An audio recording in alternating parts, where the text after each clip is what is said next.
하나님 주시는 말씀은 창세기 11장 1절에서 9절 말씀 드리겠습니다.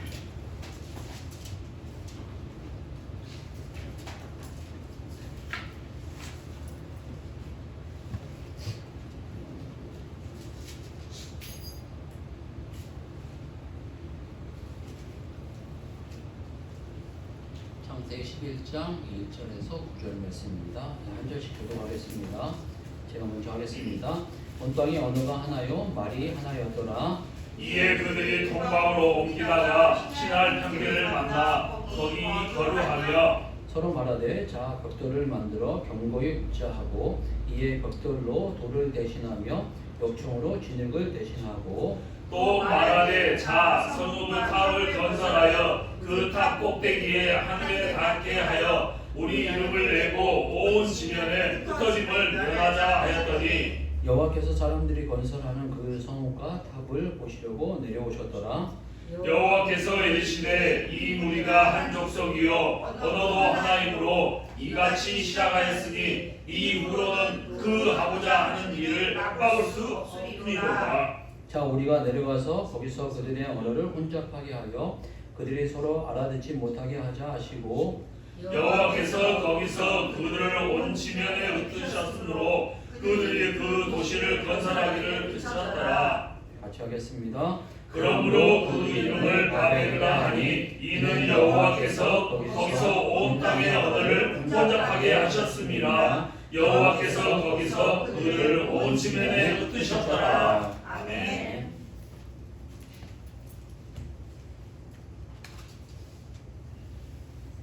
예, 이 창세기 시작부터 나오는 그 인간의 역사는 죄의 역사입니다.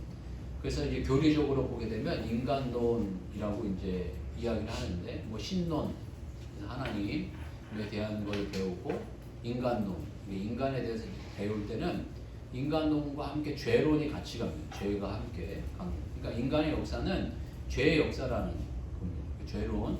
그 다음에 이제 구속사이신 구원론 해가지고 이제 예수님에 대해서 배우게 되고, 그다음에 성령론, 성령 하나님에 대해서 배우게 되면서 이 어떤 교리적으로 이렇게 표현할 때, 하나님에 대해서 표현할 때, 뭐 성령 그 하나님, 뭐 예수님, 성령님 표현할 때 인간은 뗄래야 뗄 수 없는 그 죄로 이제 시작을 하게 되는데, 인간의 죄의 시작을 이제 선악과로부터 이제 시작을 하게 됩니다. 그래서 뭐 이게 사실이냐 아니냐 뭐 이런 어떤 논쟁도 많이 있지만, 하여간 인간의 그 첫 출발과 어떤 그 이 스타트와 어떤 이 모습이 하나님의 뜻과 하나님의 말씀의 불순종으로 시작된다는 거예요.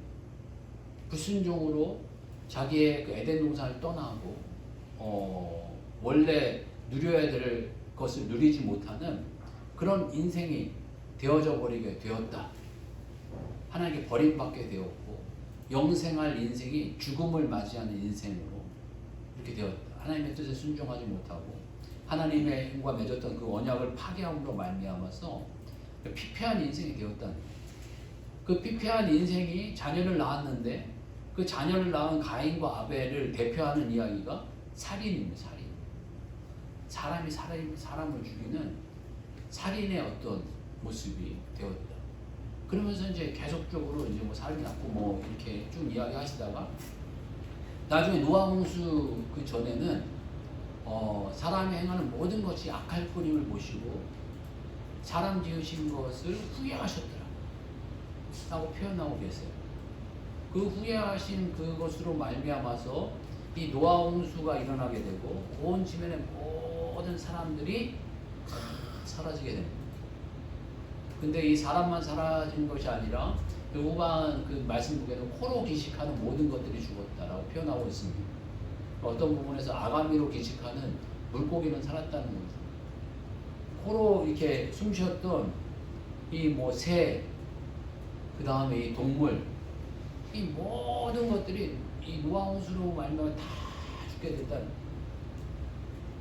다 죽게 됐고 난 다음에 오늘 이 본문 말씀 보게 되면 이 노아와 이 가족들이 살고 난 다음에, 있고 난 다음에 다시 뭔가 일이 벌어지게 됐는데 이 또한 이 일도 하나님이 별로 마음에 안 들어 하시는 거예요. 여기에서 무슨 일을 했나 이렇게 자세히 이렇게 보게 되면 이 사람들이 동방으로 옮기다가 시나이 평지를 만나 거류하며, 그러니까 동방이라는 쪽으로 이렇게 가려고 했는데 가던 길을 멈췄어요. 멈췄어요. 이 시나이 평지라는 데서 이제 살게 됐다는 거예요. 가던 길을 멈추고 그곳에서 살게 됐는데, 그래서 시나이 평지가 뭐 특별한 곳인가? 라고 봤더니 특별한 곳이 아니에요. 특별한 곳이 아니고 그 다음에 그냥 땅이에요. 그런데 뭐 평지니까 살기 좋을 것 같다 이렇게 생각해서 그냥 멈추는 거예요. 그리고 시나이 평지의 그 위치를 정확히 어디냐라고 이제 추정하고 이야기를 하는데, 지금 요번에 지진 났던 튀르키예 그 터키에 그 지진 났던 지역과 시리아 지역, 그 지역 주변 어딘가를 이야기하고 있습니다. 그러니까 지진 난 이 지역의 어딘가에 이 사람들이 머물렀다는 거예요. 그리고 난 다음에 또 한 일을 보니까 서로 말하되 벽돌을 만들어 견고히 굽자 하고 이에 벽돌로 돌을 대신하며 이게 여기 역청으로 진흙을 대신하고 이렇게 표현하고 있습니다. 그러니까 2절 말씀, 이게 3절 말씀 보니까 이게 뭔가 맨 처음에는 돌로 이렇게 뭔가를 만들어야 됐고 진흙으로 만들어야 됐는데 벽돌을 만들었고 그 다음에 이 역청으로 이렇게 뭔가를 했다는 거예요. 근데 뭐 이런 모든 하나하나 행동을 뭔가 하나님께서 마음에 안 드셨다는 것으로 이제 측면으로 이제 저희들이 해석을 해서 쳐다보면, 이게 바라보게 되면 어떤 면에서 이게 뭔가 이게 무슨 의미일까 뭐 이런 생각을 해보다가 이게 편리성이 아닌가 싶습니다. 돌이라는 것은 이게 자연적으로 맨 처음에 이게 뭔가를 만들다가 하나님 이 사람들이 점점 지혜로워지니까 이게 뭔가 이게 벽돌로 집을 짓기 시작했다라고 이렇게 표현을 하고, 그 다음에 이 진흙보다 역청은 또 뭔가 이렇게 더 좋은 재료입니다. 어떤 뭐 나쁜 재료가 아니라 좋은 재료입니다. 이 역청을 정확하게 이렇게 뭐라고 이렇게 표현하기는 어려운 부분이 있지만 방수가 잘 되는 그런 어떤 그 재료입니다. 그 옛날 그 모세를 바구니에 싸가지고 바구니에 물가를 띄울 때 그냥 띄울 수 없고, 바구니 안에 그냥 띄우면 물에 푹 가라앉잖아요. 거기 겉에 역청을 발랐다 이렇게 표현합니다. 그 역청은 방수제예요, 방수제. 그러니까 진흙보다도 한 단계 위의 어떤 재료예요. 그리고 이 역청이 석유와 관련된 이런 제품이다라고 이야기합니다. 옛날에는 그 석유를 제대로 쓸 수 없었으니까 석유 그 원액이 밖으로 이렇게 흘러나왔던 것 같아요. 원액 흘러나온 거를 그냥 바른 거예요. 또 어떤 부분에서 그렇게 되면 정확하게 저희가 이렇게 해석하기는 어렵지만 이 아스팔트 같은 거, 이 아스팔트가 이 석유의 그 제품의 그 찌꺼기 어떤 이런 제품이잖아요. 그러니까 어떤 이 아스팔트 같은 특성을 집 짓는 데 쓰고 벽 짓는 데 쓴 거예요. 뭐 어떤 부분에서 좋은 재료예요. 지혜롭고 편리하고 좋은 재료를 이렇게 선택했는데 어떤 면에서 사람이 너무 편리해지고 이렇게 안일해지고 이런 태도가 주님 보시기엔 별로 이거 안 좋으셨는지 별로 좋은 태도를 못 본 거예요. 그 다음에 또 후반부 또 가다 보면 또 말하되 자 성읍과 탑을 건설하여 그 탑 꼭대기를 하늘에 닿게 하여 우리 이름을 내고 온 지면에 흩어짐을 면하자 했더니, 이거 성읍과 탑을 건설하여, 이제 여기부터는 좀 약간 저희가 이해가 되는 것 같아요. 성읍을 만들고 탑을 만들어 하고 뭔가 이렇게 안주하고 이런 걸 별로 안 원하셨던 것 같아요. 그래서 이 뭔가 그 탑을 만드는 것에 또 끝나지 않고 하늘에 닿게 하자. 안 보이는 하나님의 영역에까지 뭔가 닿게 하자 이런 마음이 있고, 그 다음에 흩어짐을 면하자 이렇게 하였다는 거죠. 그리고 또 이런 어떤 행동들을 한 거예요. 그러니까 뭔가 이 당시에 어떤 분들이 도시 건설을 한 게 아닌가 이런 이야기를 하면, 그 당시 초창기 도시 건설 이 뭔가 하나님께서는 나그네와 같이 이 대표적인 이스라엘 민족의 그 특성이 목자잖아요. 목자는 어떤 집이 없는 거예요. 집이 없이 그냥 이렇게 사는 거예요. 대표적으로 저희가 목자를 가까이 보기 어렵지만 몽골 사람들 보게 되면 대초원에 그걸 뭐라고 하죠? 게르라고 그러나요? 그걸 짓고 그냥 살잖아요. 보게 되면 그 사람들 뭐 간단한 이렇게 도구로 정말 간단하게 살아요. 그 안에 보면 여러 가지 뭐 것들이 있지만 문화 혜택은 잘 못 받고, 그런 나름대로 또 이제 요즘에는 좋아져서 문화 혜택을 받는 부분도 없지 않아 있지만 정말 이렇게 간편하게 산다는 거죠. 오늘은 이거, 내일은 저곳으로 정말 이 그런 마음으로 보게 되면 한 여름을 지내는 장소가 있고 겨울을 지내는 장소가 있어서 이 동물들을 키우려다 보니까 오늘은 이거 저곳을 이렇게 이동한다는 거죠.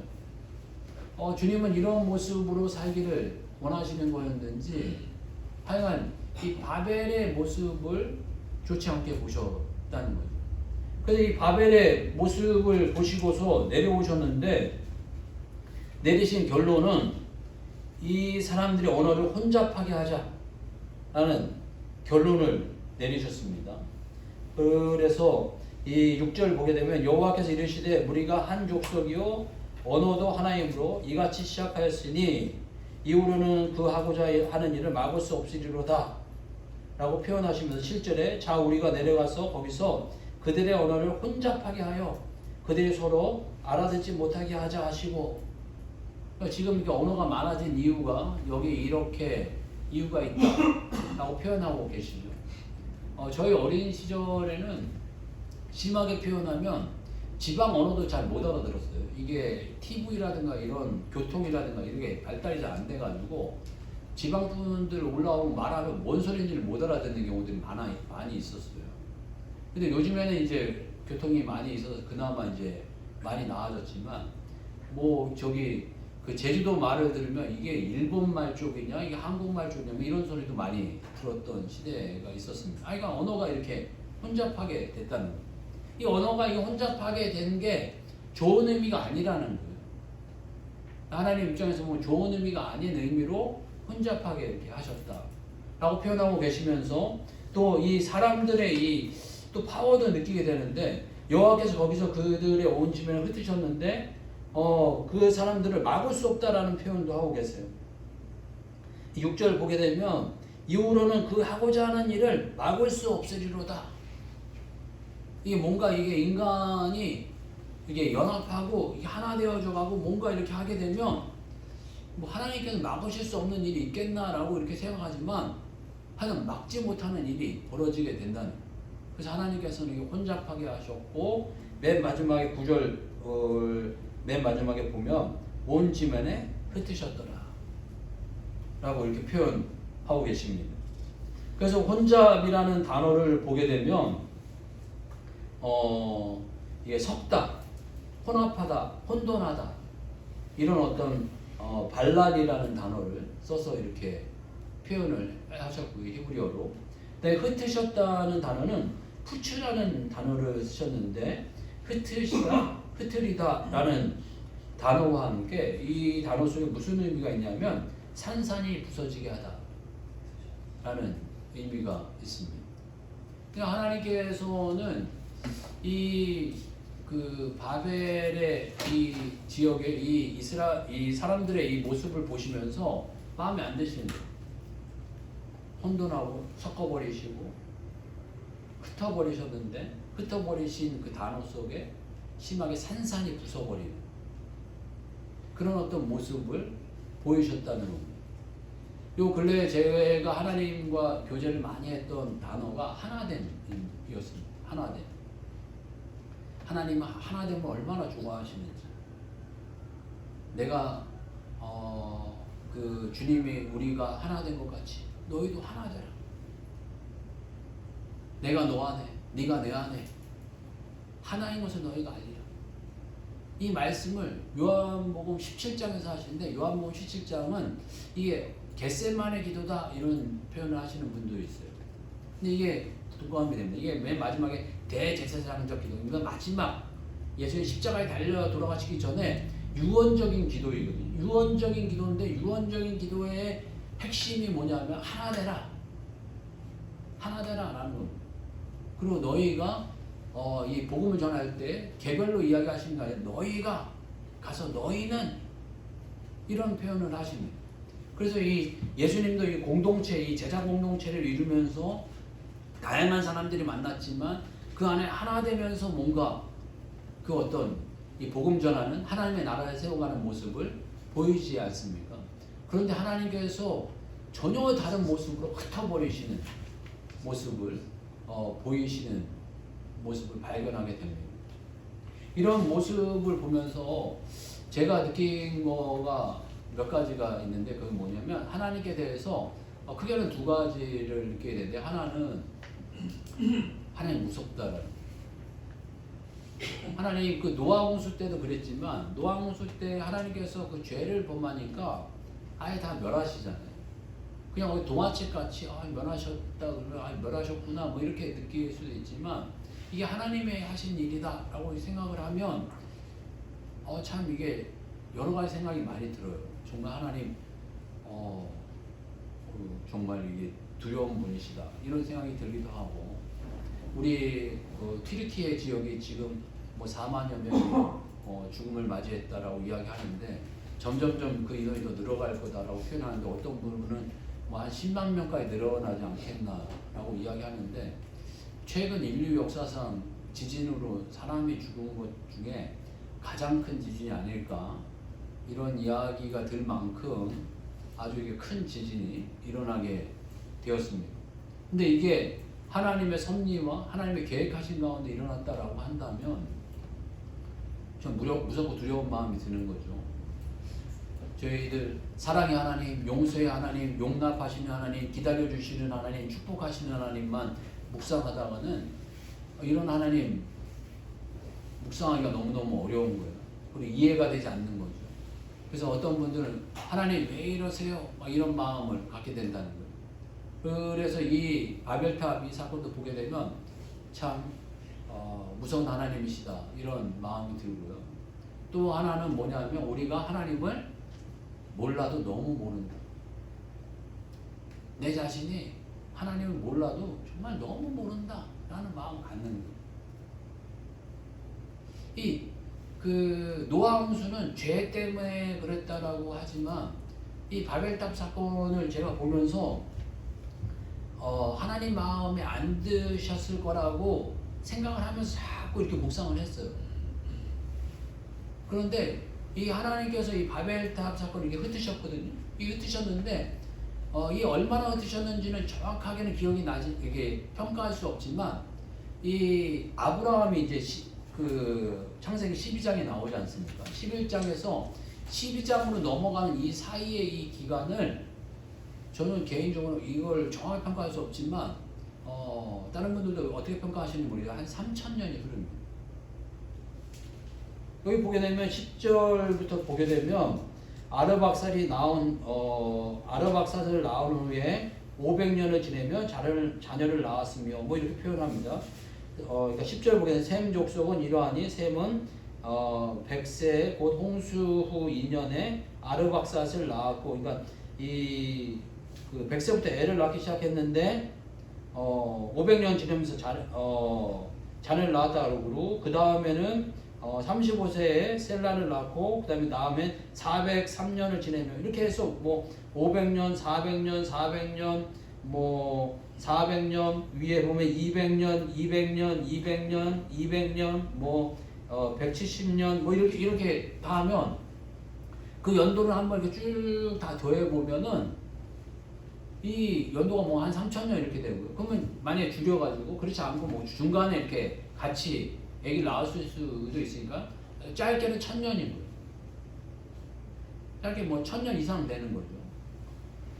그러니까 하나님께서 이 흩으시고 마음에 안 드셨던 거를 이 수천 년 동안 안 쳐다보신 거예요. 내가 너희들하고 관계를 할 수가 없다. 이 바벨탑의 이 사건이 어떻게 보면 이해가 안 되는데 하나님께서는 내가 너희를 쳐다볼 수가 없다. 너희와 관계할 수가 없다. 너희와 교제할 수가 없다. 내가 너희를 만날 수가 없다. 라는 마음이 수천 년이 흘러버리는 거예요. 저는 개인적으로 그런 생각이 들 때가 있어요. 하나님, 이게 오셨다가 부활 승천하신 지가 벌써 2000년인데 이거 주님 오실 때가 된 거 아닙니까? 이런 생각을 가질 때도 있는데 하나님 이거 한번 기다리시고 한번 침묵하시면 뭐 수천 년씩 지나시는구나 막 이런 생각도 들어요. 그런데 이 한편의 이 마음이 정말 이 하나님께서는 이 바벨탑 사건을 보시면서 이렇게 불쾌하시고 함께할 수 없고 안타까워하시는데 내 자신이 그걸 너무 이해를 못하는, 공감이 안 되는, 하나님의 마음이 전혀 공감이 안 되는. 그러면서 이 바벨탑 사건이 공감이 안 되는데 이 시대를 향한 마음은 내가 공감을 하고 있다. 하나님께서 정말 이 시대를 향해서 보시는데 하나님 이 시대 참 좋구나, 참 이 시대 훌륭하다 이러실까? 아니면 바벨탑 시대 같이 내가 너희들을 쳐다볼 수가 없다, 내가 너희들을 관계할 수가 없다, 침묵하시면서 어떤 부분에서 하나님께서는 네 멋대로 살아라, 내버려 둬버리시는 때가 있거든요. 네 멋대로 해. 그러니까 이 수천 년 동안 지날 때 수많은 여기에 이름 나오지 않은 자녀를 낳고 죽었더라. 수많은 자녀들을 낳은 그 사람들이 낳고 죽고 무의미한 그 낳고 죽음의 이 세대들이 수천 년 동안 그냥 막 흘러간 거예요. 그냥 낳고 죽음의 그 아무런 의미 없는 그 수많은 그 인원들이 낳았다가 죽은 거예요. 나름대로는 잘났다고 자기는 뭔가의 기술이 있다고, 뭔가의 아름다움이 있다고, 또 뭔가를 가졌다고, 뭔가의 권세가 있다고, 능력이 있다고, 통치했다고, 다스렸다고 그랬지만 다 의미 없다. 낳고 죽은 세대다. 수천 년 동안 그렇게 흘러갔다라는 것입니다. 우리 이 바벨탑 사건을 보게 되면서 하나님을 정말 알아야 되겠다. 정말 힘써 알자. 하나님을 힘써 알자. 하나님의 마음에 대해서 좀 이해하는 그런 모습들이 좀 필요하겠다. 이런 마음들을 새롭게 그렇게 갖게 되었습니다. 저희가 어떤 분이 그런 이야기 하시더라고요. 정말 우리가 이 피조물인 인간이 하나님을 안다는 게 얼마나 어렵습니까? 그리고 하나님을 아는 게 얼마나 어려운 부분도 있지만 하나님께서 자신을 나타내시고 보여주시지 않으면 정말 인간이 하나님을 어떻게 알겠습니까? 전혀 모르는 부분이에요. 그런데 인간이 또 모르는 게 자기 자신을 너무 모르는 것 같아요. 저도 제 자신을 너무 몰라도 너무 모른다 이런 생각을 갖게 됩니다. 어떤 분은 지나치게 자기 자신을 비관하는 사람이 있고 못한다, 어리석다, 바보다 이런 사람이 있고, 어떤 사람은 또 지나치게 자기를 긍정하는 사람이 있어요. 훌륭하다, 괜찮다, 이렇게 평가하는 사람이 있어요. 어디에서 어떻게 평가를 하느냐가 중요하죠. 그러나 그리스도 안에서 우리가 우리 자신을 어떻게 평가하느냐, 어떻게 발견하느냐, 이게 가장 중요한 통로가 아닌가 싶습니다. 먼저 우리가 정말 하나님을 알기 위해서 이번 주 하나님께서 정말 저에게 많은 충격을 주시고 좀 좋은 교제 해 주신 그 가운데 하나가 회개라는 거였어요. 회개하지 않고는 우리의 삶에 정말 문제가 있다, 어리석음이 있다라는 것을 발견하지 않고는 하나님을 깊이 알 수가 없구나. 그리고 내 자신을 정말 깊이 알 수 없구나 라는 것을 다시 한번 느끼게 됐어요. 제가 참 미련하고 어리석어서 저는 예수 믿기 전에 한번 회개했으면 다 끝났어요. 이제 그냥 예수님 잘 믿으면 되고 말씀 믿고 살면 되고, 조금 이렇게 실수하고 잘못하면 그냥 하나님 용서해 주시고 덮어 주시고 다 그냥 그렇게 다 좋은 게 좋은 거니까 그냥 그렇게 가는 거지, 이런 마음이 대단히 강했는데, 하나님이 창세기 말씀이랑 이 말씀을 보시면서 하나님 죄 앞에 그냥 넘어가실 수 없는, 죄는 반드시 대가를 치러야 하고 고생하고 어려움을 겪게 만드시고, 그렇지 않으면 예수님 십자가에 달려 돌아가시기는 안 하셨죠. 정말 우리의 죄의 대가를 치르지 않아도 될 것 같으면 저는 예수님 십자가에 달려 돌아가시게 하겠습니다. 우리 자신을 깊이 있게 발견하는 그런 시간이 정말 필요하다라는 마음을 다시 한번 이렇게 갖게 되었어요. 어떤 면에서 깊이 있게 이 회개는 천국 가는 문제하고는 약간 별개의 문제 회개인지도 모르겠습니다. 이 깊이 있는 발견의 회개, 그럼 정말 이렇게 이 회개 또한 주님 앞에 이례적인 회개가 아니라 완성되어져 가는, 완전해져 가는 그런 회개가 필요하다 하는 마음 같습니다. 다윗의 회개를 들게 되면, 다윗이 뭐 여러 가지 회개가 있겠지만 밧세바의 회개를 보게 되면 다윗이 모든 걸 다 가졌어요. 그 당시 밧세바에 이를 때 정말 이 왕이 되었고, 이 왕도 이렇게 많은 권세와 능력이 있었고 점점점 확장되어져 가는 그 시대 가운데 있었는데, 또 아내도 많았어요.